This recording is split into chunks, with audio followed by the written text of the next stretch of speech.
میں نے 2 دن پہلے رپورٹ کیا تھا بہاولپور میں ایک گھر سے 5 لاشیں برآمد ہوئی تھی۔ بڑا افسوسناک واقعہ تھا۔ جو کاشف نامی شہری تھا، جو چھوٹا موٹا ایک بزنس کرتا تھا، اس کے بچے تھے، 3 بچے تھے، اور اس کی بیوی اور اس کی اپنی لاش گھر سے برآمد ہوئی تھی، اور ایک بچی چھوٹی 4 سالہ جو تھی وہ معجزانہ طور پر بچ گئی تھی، اور اللہ تعالیٰ جس سے بچانا چاہتا ہے وہ کسی بھی طریقے سے اس کو بچا لیتا ہے۔ اس کیس میں جو اہم پیش رفت ہوئی ہے، کچھ باتیں سامنے آئی ہیں، وہ یہ آئی ہیں کہ جو کاشف تھا، اب وجہ تو سامنے ابھی تک نہیں آئی، لیکن کاشف کی طرف یہ تمام اشارے جا رہے ہیں کہ اس نے پہلے اپنی فیملی کو خود قتل کیا۔ باہر سے اس نے ایک خواب آور ادویات لی، اور دودھ میں اس نے خود بھی پی، اور بیوی بچوں کو خود نہیں پی، بچوں کو اور بیوی کو، جو بچے 2 بڑے تھے ان کو، ایک اس میں جو ہے بیٹا 15 سال کا تھا، ایک 13 سال کا تھا، اور ایک 9 سال کا تھا، ان کو دودھ میں اس نے وہ خواب آور چیز ملا کے پلائی، اور اس کے بعد وہ بچے جب سو گئے تو اس نے ان کے منہ پہ تکیہ رکھ کے ان کو مارنے کی کوشش کی، گلا دبانے کی کوشش کی۔ اب 2 جو بچے، ایک 15 سال کا اور جو 13 سال کا تھا، انہوں نے مزاحمت کی۔ یہ بھی تھوڑا سا ابتدائی طور پر ذرائع بتا رہے ہیں کہ انویسٹیگیشن ٹیم کو سمجھ آئی ہے کہ جو بچے بڑے تھے انہوں نے مزاحمت کی، جس کی وجہ سے اس نے ان کو پھر گولی مار کے قتل کر دیا۔ اور بیوی کو، جو اس کی عمر 36 سال تھی، بیوی کو بھی گولی ماری گئی سر میں، اور اس نے قتل کیا، اور پھر آخر میں اس نے خود کو گولی ماری۔ اور جو ابتدائی طور پر پوسٹ مارٹم رپورٹ آئی ہے اس میں یہ ہے کہ انتہائی قریب سے گولی ماری گئی ہے، اور وہ سر کے اوپر سے گولی ماری گئی ہے، کیونکہ وہ گولی جو ہے وہ تمام لوگوں کے ابھی تک جسم کے اندر ہی ہے، یعنی کہ اس کا انٹری پوائنٹ تو مل گیا ہے، ایگزٹ وہ گولی نہیں ہوئی۔ اب ایگزٹ نہیں ہوئی تو اس کا مطلب یہ ہے کہ وہ گولی جسم کے اندر ہی گئی ہے، تو سر کے اوپر سے گولی ماری، اور اس کے بعد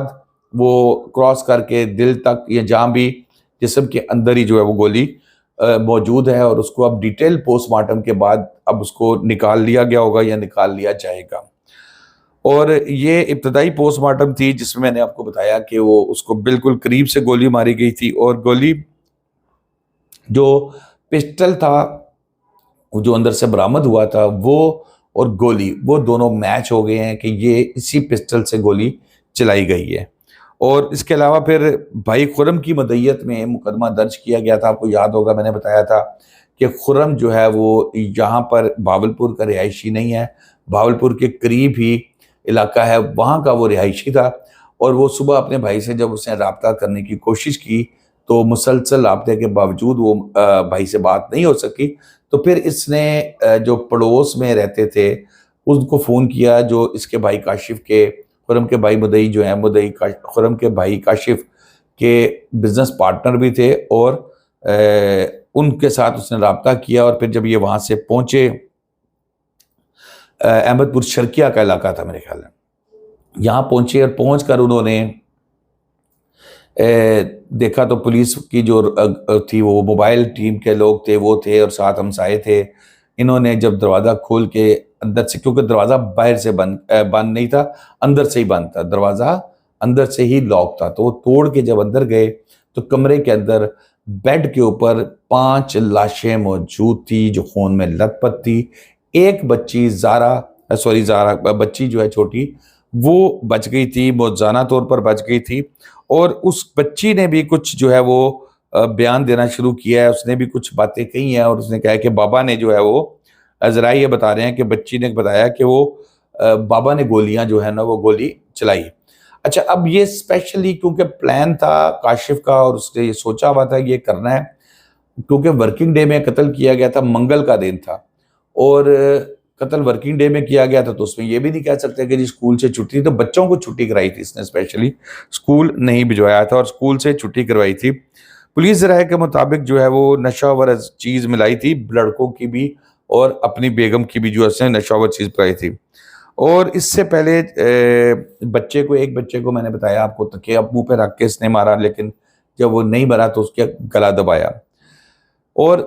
اس بچی جو 4 سالہ بچی ہے، جس کا میں نے آپ کو بتایا کہ وہ بیڈ کے نیچے سے ملی تھی، موجزانہ طور پر بچ گئی تھی، تسمیہ اس کا نام جو ہے وہ بتایا جا رہا ہے۔ اور اس میں وہ بھی، اس کی بھی اس نے اٹیمپٹ کی تھی کاشف نے، اس نے اس کے منہ پہ تکیہ رکھا تو وہ بے ہوش ہو گئی۔ پھر وہی بات کہ جس کو اللہ تعالیٰ بچانا چاہے تو اس کو کوئی نہیں مار سکتا، اس نے اس کے منہ پہ تکیہ رکھا اور وہ بچی بے ہوش ہو گئی، یہ سمجھا مر گئی ہے۔ تو پھر اس کے بعد جی آگے پڑے، اگر اللہ معاف کرے، اگر اس کو پتہ لگ جاتا کہ بچی مری نہیں ہے، بے ہوش ہے، تو یہ ظالم اس کو بھی مار دیتا۔ اور پھر بچی نے بتایا کہ میرا گلا، بابا نے میرا گلا دبایا تھا۔ یہ بچی جو ہے وہ چھوٹی بچی ہے، ظاہر ہے وہ اس میں خوفناک اس میں بھی ہوگی۔ کاشف بلوچ نامی نام ہے جی ملزم کا، اور اس نے خود بھی خودکشی کر لی تھی۔ اور یہ ایک تو بڑی افسوسناک بات ہے۔ ابھی ہم زارا کی بات اکثر کرتے ہیں، زارا میں جو جسم کے ٹکڑے ٹکڑے کر دیے تھے، اب یہاں پر یہ بھاولپور والا بھی ایک خوفناک واقعہ ہے، اس کی بھی سمجھ سے بالاتر آ رہا ہے کہ انسان اس دور میں کس ڈپریشن کے اندر ہے۔ دیکھیں، بیوی بچوں کو گولی مارنے سے بہتر تھا وہ اپنے آپ کو مارتا، پالنے والی تو اللہ کی ذات ہے۔ اگر وہ اپنے آپ کو مار بھی لیتا تو چلو تو وہ بھی غلط ہے، لیکن جنرل بات کر رہا ہوں کہ اگر مارنا ہی تھا تو خود کو مارتا۔ چھوٹے بچے، ان کی زندگی پڑی تھی، ان کا سارا سسٹم تھا، وہ اللہ تعالیٰ نے رزق دینے کا وعدہ کیا ہے۔ اللہ تعالیٰ پال کے وہ درخت پتھر کے نیچے بھی جو پڑا ہوتا ہے نا، اس کو بھی رزق دیتا ہے،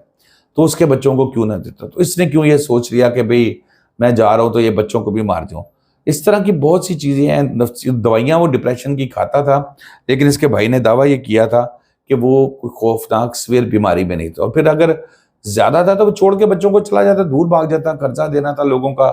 غائب ہو جاتا، نہ ملتا ان کو، بچوں کو پھر وہی بات ہے اللہ پال دیتا۔ تو دوستو، یہ صورتحال ہے نفسیاتی طور پر ہمارے ملک میں اس وقت جو ہے نا، ہر بندہ ڈپریشن کا شکار ہے۔ لیکن اصل مسئلہ یہی ہے کہ اس ڈپریشن کے ساتھ مقابلہ کرنا، اور اللہ تعالیٰ کبھی بھی یہ پسند نہیں کرتا کہ خودکشی کرے یا اس طرح کے کوئی عمل کرے۔ دنیا اسی کو کہتے ہیں کہ جی آپ مشکلوں کا، مصیبتوں کا مقابلہ کریں۔ شاداب ریاض کو اجازت دیجیے، اللہ حافظ۔